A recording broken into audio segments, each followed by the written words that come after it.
Well, hello everyone. It's Kevin here with Mobile DJ Remastered.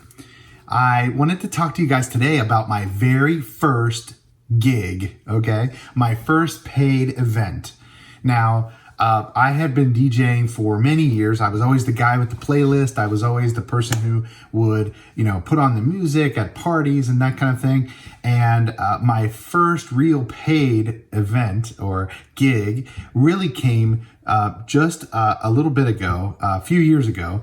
And it was at a bar. And I want to tell the story because it's always good. I think a lot of DJs, when they start out, they imagine that they're gonna, start out with a big wedding or a big party or at a big club as a resident DJ, and it's just gonna click. And that's definitely not the case that I found. And many DJs I've talked to, that's not the case how they got started. Usually it's those little things, those free events that happen a lot, and I did a lot of them. And then all of a sudden you get a paid gig or a paid event. And then you can say, hey, look, I made money.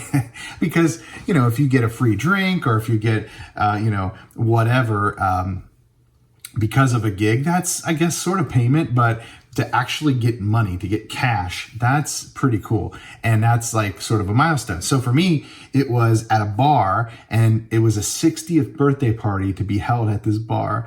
And what happened was I had put myself out on Thumbtack, which, as you guys probably know, is basically an event hosting platform. And it's not just for events, of course. It's for any kind of like handyman or any kind of service that you might want and you want to source bids for, okay? So I put myself on Thumbtack as a DJ, and I didn't have any reviews. I didn't have anything really out there. I had, I think my wife and a couple friends who I had DJ'd for, or even I did some pro bono free for some not-for-profit companies I did some DJing for. So they all helped me and got me some reviews, but I didn't really have any legitimate reviews out there.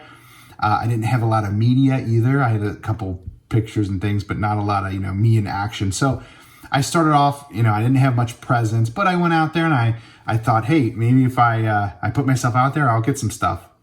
And sure enough, I got some gigs, and I set my bar really low on what I would want to make on these jobs.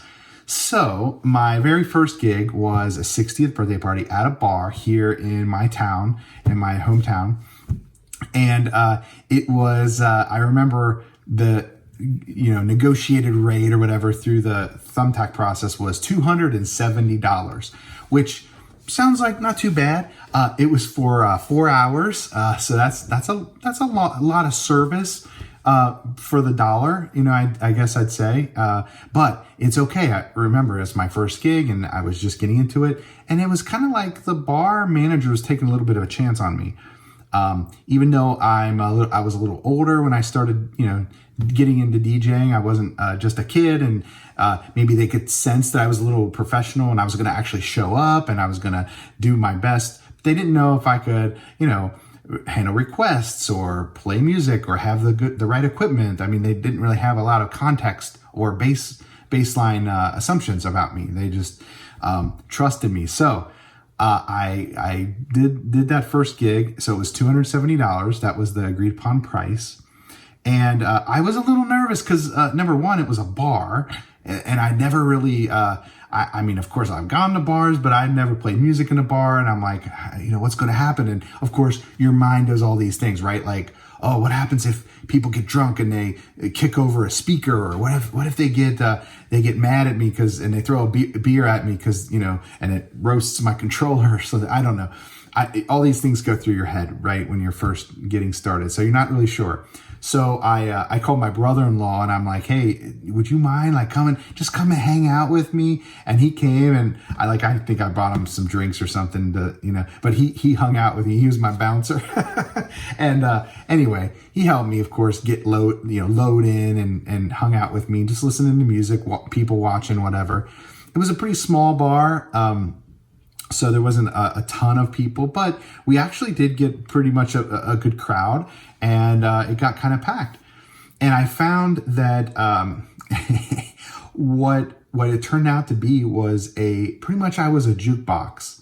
There was not a lot of mixing going on. I didn't even really do too well at beat matching at that point. I would do it, but I couldn't even try to keep up with that because I was getting requests left and right. Like people would come up to me and request multiple songs, and I would get multiple of those people coming up to me like boom, boom, boom, boom, boom. And I remember I had a little notebook, a little spiral notebook that a friend bought me. And I was writing down like crazy. In fact, later after the gig, after the event, you know, I wrote down, I'm looking at the file here, I wrote down all the requests.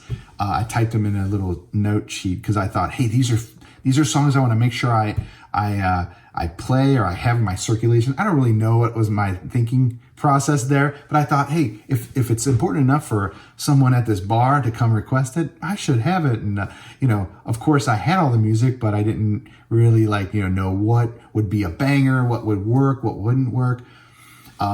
I knew from years of DJing and playing music for people that certain songs will work in certain situations. So in any case, I was like, ooh, this is an insight into what works best at a bar party. And anyway, I mean, their songs were all over the place, you know, like I'm looking at the list here: Brick House, Gin and Juice, you know, Ice Ice Baby, Unbelievable by EMF, okay, just random, some New Kids on the Block, little Tennessee Whiskey, stuff that you would expect maybe for drunk people to want to sing and yell to. Anyway, and dance to, of course. There was a lot of dancing. I remember it wasn't too crowded.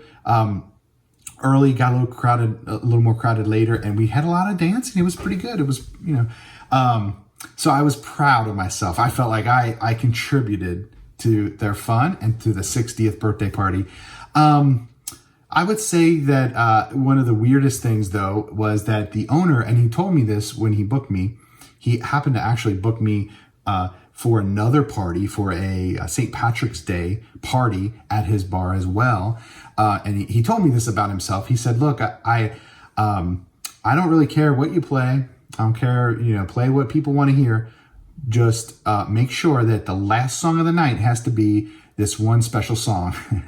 And it was just kind of weird. Like, I've never heard that before, but or since, but it was Lee Greenwood's God Bless the USA. That was the song I had to play to close out the night. And I don't know his story or why that was the thing, but that was the song. And everybody, like all the patrons that kind of like were, you know, diehards there at the bar that were still there at the end and that were clearly there lots of times, like probably many nights a week, they all sung it, and they all kind of like, they knew that was part of the process. But just that I was reflecting, I saw something on Facebook and was reflecting on my first paid gig. And I thought I'd share this story because, you know, I think all of us have a beginning or a first gig that we start off on.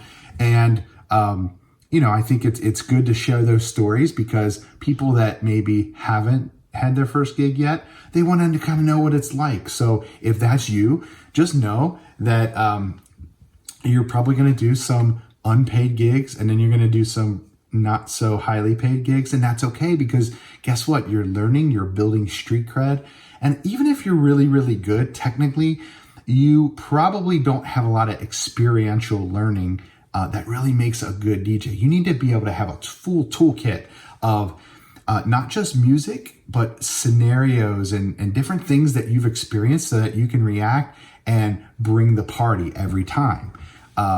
And you know what? After doing this for years, I'm still learning. So I still have certainly a capacity to learn and, you know, make new connections to make me an even better DJ. So anyway, I hope that helps. I would love to hear any stories you might have about your first gig, your first paid event. So please share them down in the comments below, and I'll see you next time.